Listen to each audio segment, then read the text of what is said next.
Hey, what's up guys? This video is to show you how to do a residual plot using a TI-84 graphing calculator. So I'm going to use the information I have for the price of trucks, and depending on the number of miles it has, it's going to be the value of the car. So you always need your data in your calculator, so we're going to go to the stat edit list, number 1, and I do have my X values in list 1 and my Y values in list 2. The first thing you have to do in order to find the residuals and to make a residual plot, you have to find the LSRL for that information. So on my previous video I showed you guys how to do that, but I'll give you guys the steps right now so you guys can find the LSRL in the calculator. So you guys are going to go to your stat button after you have your data in your calculator. You go here, you go to calculate on the top, and remember that we are using the linear regression a plus bx, so do not use number 4. That's not the correct form that we're using. We're going to go to, in my calculator's number 8, it's linear regression a plus bx. That is the form that we are using for the linear regression, or the least squares regression line. So you press that button, or you choose that option, and we have our list 1, our list 2. Double check your list that you have the correct one, and we are going to calculate, and there's the equation, the a value, the b value, and it gives you r and the coefficient of determination, r squared. But that's the first thing we need. We need to find this, or all of these values. Actually it's just a and b. We don't need r so far so much for the residual plot. But after you find the LSRL, now you can start making your residual plot. So what you do is you're going to go back to the stats edit list, and we are going to use a different list. You can use list 4, list 5, but we're using a different one. I'm going to use list 3, L3. So you see that black rectangle here.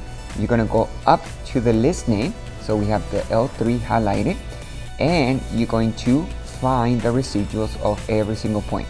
So every point that you guys have in the X value and the Y value, we are going to find what is the residual for that point. So you guys go to second. After you guys have that highlighted, the L3 or whatever list you're using, second stat, that's the button, and you guys go down where it says residual, R-E-S-I-D. So you press that right there, and notice that L3 has equals R-E-S-I-D, which is residuals. You press enter, and it gives you guys all those residuals for every single point. The residual is when you find the predicted value, which is y hat. So you substitute your x value into the LSRL, and you guys will get an output, or the y hat, the predicted value. And then the residual will be the actual value minus the predicted.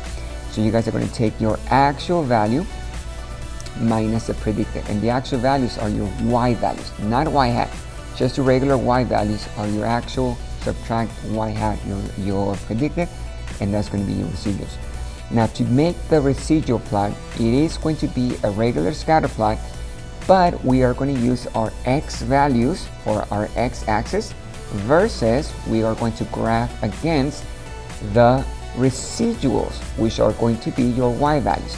So I'm going to use L1 and L3 for my scatter plot, which is the residual plot.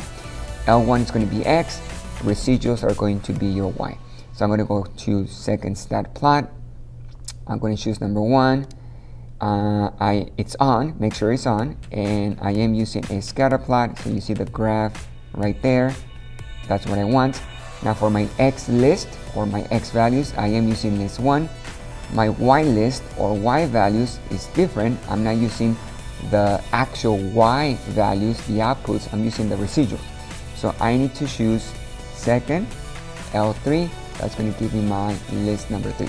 So for my Y values, I'm using my residuals. You guys can use any mark, press graph, and keep in mind, if you don't see the whole graph, you guys need to press zoom stat. Now this is not all the graph, guys, and you can always press zoom stats to make sure that you guys have your residual plot. but the residual plot must have the x-axis in the middle of the screen. So I'm going to go to stats, and in my calculator is number 9. I told you guys that every calculator is a little bit different. So you guys are looking for zoom stat, and notice first of all my x-axis is in the middle of the screen. That is because we have positive residuals and negative residuals. So my y values are going to be positive and negative values. So this is the residual plot. How does it help us? Why do we need to use a residual plot? Well, the residual plot helps you to determine if a linear model is a good model to use for the scatter plot. Keep in mind that a scatter plot can have many forms. It can have a quadratic form, a linear form, cubic form, a square root form. There's many different forms that a scatter plot can take. So we are looking for the least square regression line. So the line, we must know if a linear model is a good fit for the scatter plot. So the residual plot, in order to make sure that a linear model is a good model to use, you look for the points and make sure that it doesn't have an obvious pattern, or the points do not make a pattern. This one is all scattered around. Notice that you guys have more or less half of the points on the top, half of the points on the bottom, more or less. But the important thing is that they do not make a pattern or a form. Sometimes the points will make like a U shape going down, or maybe a U shape going up, or maybe they're from left to right are increasing, kind of like a funnel or a cone to the right. So that's a pattern. We do not want a pattern when we want to find out if a linear model is a good fit. So this one, since this residual plot, there's no form, there's no pattern, they're all scattered around, then the LSRL or a linear model is a good model to use for the price of the trucks and the number of models it actually has. Remember that I am using, let me go back to the list, edit right here.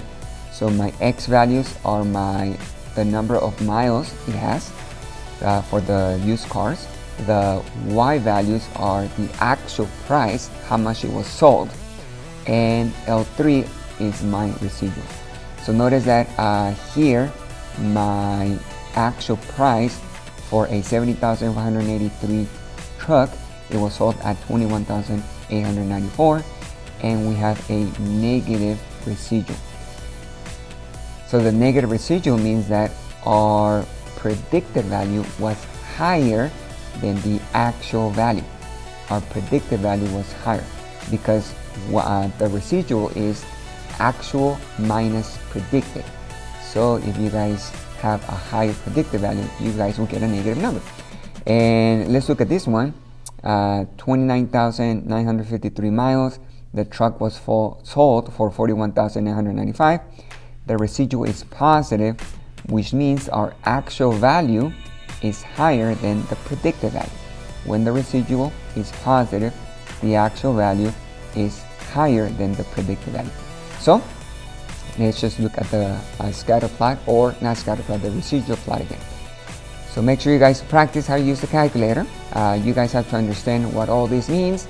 And the good thing about statistics is that the calculator is a very helpful tool that we are using, so we can save time on making graphs. You just need to know how to interpret and make sense of the graph. So if you guys like my videos, make sure you guys click that like button. You guys can subscribe to my YouTube channel as well. And if you guys know anyone that can use my videos to learn about statistics, go ahead and tell them. I want you guys to practice your math, and I'll see you guys later.